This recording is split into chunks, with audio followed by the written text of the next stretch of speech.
Buenos dias, vecinos! On July 20th, Colombians commemorate Independence Day. All over the country, we celebrate by having parades, cultural events, festivals, all kinds of different things. We all put on our favorite football jersey, go out in the street, wave flags, and celebrate Colombian pride. Orgullosamente colombiano. So why July 20th? Was it the signing of a document like in the US? Was it the storming of a prison like in France? Was it a nationwide slave revolt like in Haiti? Was it a priest ringing a bell and letting out a grito like in Mexico?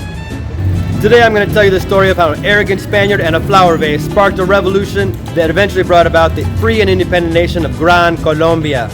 As you may know, Gran Colombia later split up to become the four countries of Ecuador, Panama, Venezuela, and Colombia. Spain started colonizing the land that today is Colombia in 1525 when Hernán Bastidas stepped off the boat and founded the city of Santa Marta. Santa Marta, as you may know, is the oldest city in the continent of South America, or the oldest European city anyway. Over the next 300 years, Spanish priests, soldiers, politicians came. Some did good, some did bad.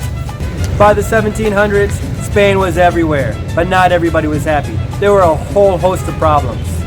I'm going to talk about four major factors that led to the perfect environment for the revolution that eventually brought about the independent nation of Nueva Granada. One major milestone in the road to Colombian independence was the Comuneros Rebellion of 1781. This happened right here in my home department of Santander. I already made a video about that. If you want to know more about Colombian history, you can follow the link wherever it is. Basically, the Spanish were abusing the colonists, unfair laws, unjust taxes, nothing that much different than Great Britain was doing in its colonies or France was doing in its colonies. But here in Socorro, Santander, Manuela Beltran had enough. She was one of the leaders that led a whole group of farmers, merchants, slaves, indigenous, men, women. They all had just had enough. So they decided to march to Bogota and make demands. They were met about halfway, and they were told if they just went back to their farms in Santander, everything would be okay. But guess what happened? They got back to their farms in Santander, and the Spanish army was waiting for them. The leaders like Manuela Beltran and Jose Antonio Galan were executed. Jose Antonio Galan had a particularly gruesome fate. He was drawn and quartered, and they displayed parts of his body in all the little pueblos around Santander, like Ocamonte, Giron, Socorro. This was a message: don't fuck with the Spanish crown. Behind me you can see Manuela Beltran. There's one particular edict that was really just the last straw for the Comuneros. And here she is, ripping up the edict and throwing it off into the wind. Over the next 30 years, things really didn't get a whole lot better. There were still a lot of human rights abuses, high taxes, unfair laws, just a whole host of issues there in the Spanish colony. Things weren't really a whole lot better in the early 1800s than they were in the 1780s when Manuela Beltran and Jose Antonio Galan marched on Bogota. Now, in the 1500s or the 1600s, people would have just put up with it. But this leads us to another important factor in our Colombian Revolution. This was the age of reason. They called it the age of reason because the idea was you're supposed to look at the world through reason and logic, not just whatever the king said or not just whatever the church said, but logic. All over the world, intellectuals like Thomas Paine, Ben Franklin, Mary Wollstonecraft, Voltaire, they were spreading these different ideas that people seemed to really like. So ideas like science, laws of nature, human dignity, constitutional government, separation of church and state, these things started to make sense to a lot more people every day. That's where the metric system came out. It was the whole idea of being logical. Not just a yard is, how long from the nose to the, whatever. In some places, people actually try to reshape their country based on these ideas of reason, like in the United States and in France. And the people in the Spanish colonies of Nueva Granada thought, maybe it's about time that we had some of these ideas in our country. These ideas were so dangerous, the Spanish government put Antonio Nariño in prison for translating Thomas Paine's The Rights of Man. Yeah, that's how dangerous these thoughts were. The third major factor that influenced the inevitable independence of Nueva Granada was something kind of unique to the Spanish colonies. This was a really rigid caste system that the Spanish had in place to kind of control society, control everybody. On the top were the peninsulares. These were people who were born in Spain on the Iberian Peninsula, hence the name peninsulares. They came over to the colonies and they had control over all the government, all the high offices. They basically ruled everything. Underneath them were the criollos. The criollos were also pure-blood Spanish people, but they were born in the colonies. Basically, the children and grandchildren of the peninsulares. A lot of these people were wealthy merchants, wealthy landowners. They had a lot of local influence, but they were barred from political office. They didn't have any power. They couldn't do anything. Obviously, there was a lot of resentment between the peninsulares and the criollos. They were basically the same people.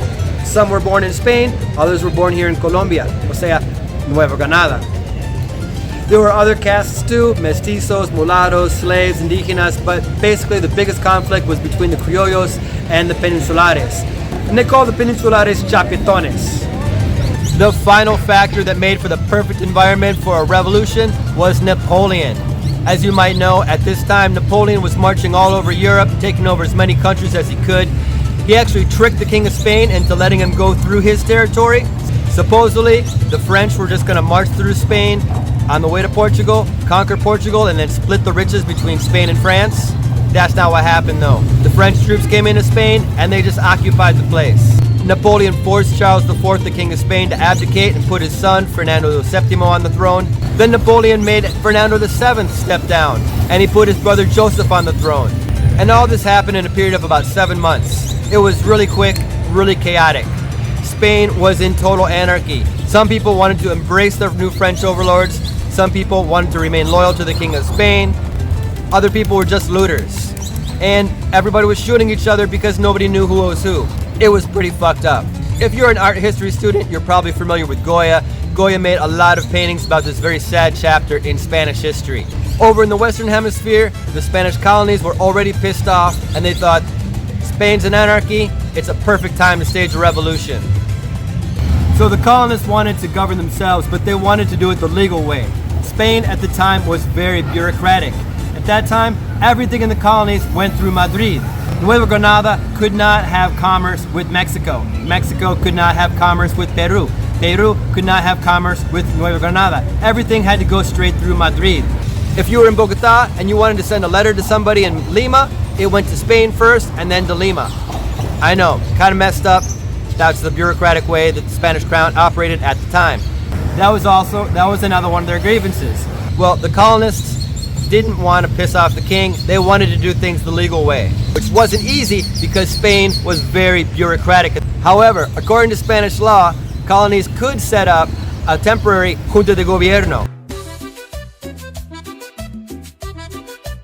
But you couldn't form a Junta Gobierno unless first you called a Cabildo Abierto.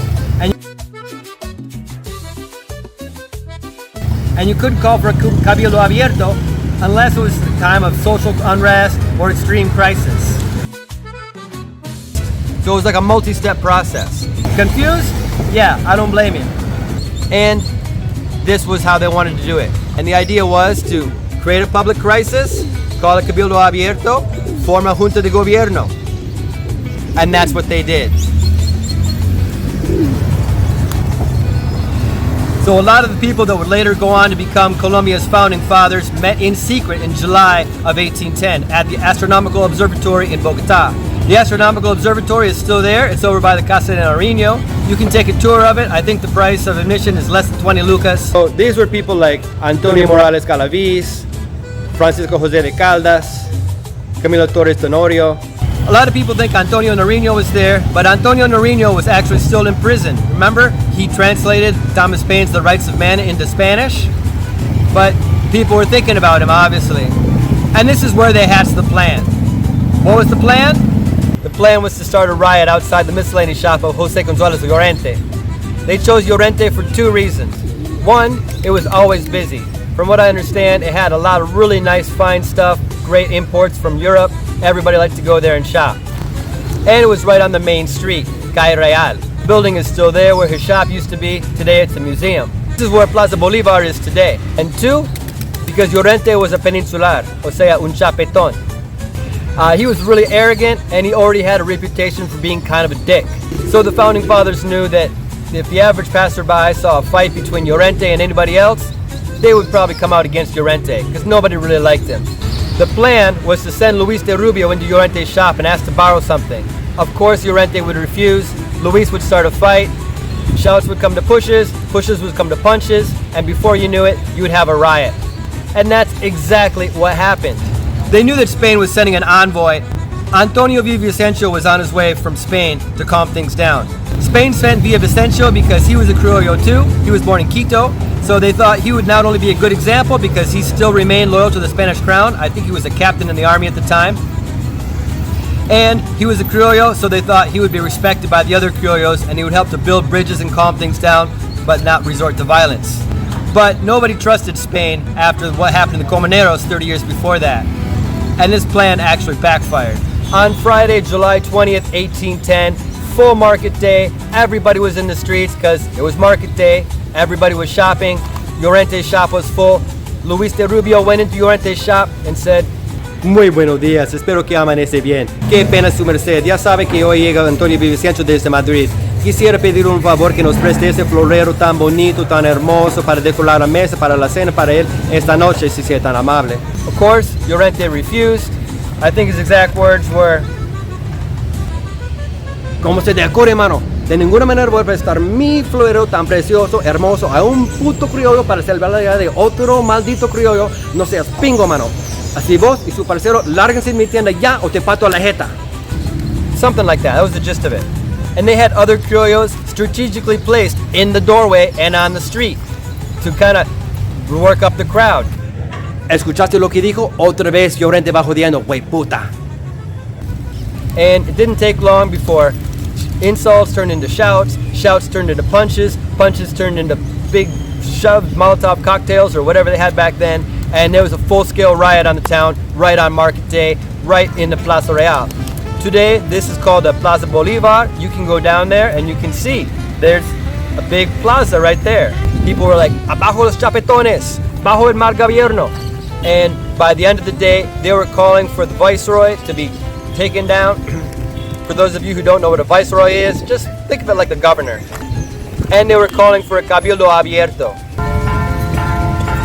A cabildo abierto is kind of like a town hall meeting. And when they called the cabildo abierto, or say the town hall meeting, that's when they formed the Junta Gobierno. Boom, boom, boom.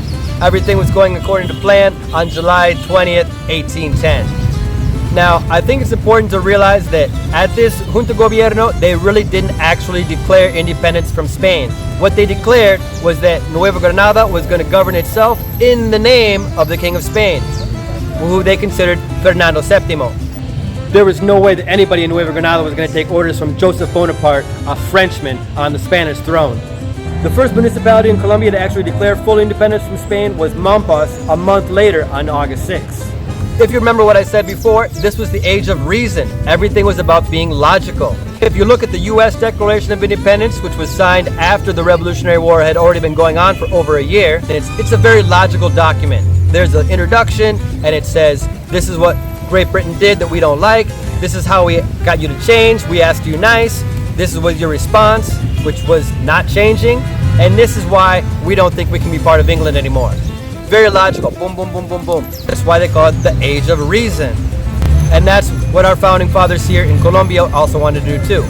And what did Antonio Villavicencio do when he finally got here? Well, he saw that there was complete chaos. He saw that Nueva Granada was about to rule itself, and he joined the patriot cause. 2 years later, he was shot by a firing squad, which happened to a lot of good patriots back in the day. Today, we consider the fight over El Florero de Llorente on July 20th, 1810 as the spark that led to the revolution that led to the full independent nation of Gran Colombia. The revolution lasted 9 years.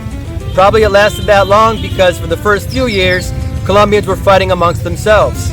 Some people wanted to have a series of independent states like in North America. Others wanted to have one great big nation governed from Bogota. We call this period of time La Patria Boba, or the stupid country. Why? Because it was stupid for Colombians to be fighting against each other when they should have been united fighting against the common enemy, the Spanish. Eventually, on August 7th, 1819, Simón Bolívar, Francisco Palo de Santander, Juan José Rondón, they all defeated the Spanish forces at La Batalla de Boyacá. I already made a video about that. If you want to know more about Colombian history, you can watch that video after this one. Entonces, amigos, espero que hayan gustado de este video. I hope you like this video. I hope you learned something. Thanks for your patience. Believe me, I did not plan on making this video so long, but history is complicated. Algún día alguien nos va a contar de nuestra historia. Chao vecinos, que estén muy bien. Ya, quiero aprovechar el momento para agradecer a Adelina. Adelina tiene un canal en YouTube, se llama Historia con Adelina. Súper chévere. Señora, aprendí mucho de usted. Muchas gracias por todos sus videos. Y si algún día se encuentran en Santander, me encantaría invitarla a un guarapo bien trancado. O un cafecito si es que prefiere. I want to give a special shout out to Professor O y la Cevichica, the best superheroes in Colombia. If your Spanish is at an intermediate level and you want to learn more about Colombian history through a cartoon, Professor O y la Cevichica is a very cool series. I learned a lot from them too. Alright, chao vecinos, que estén muy bien.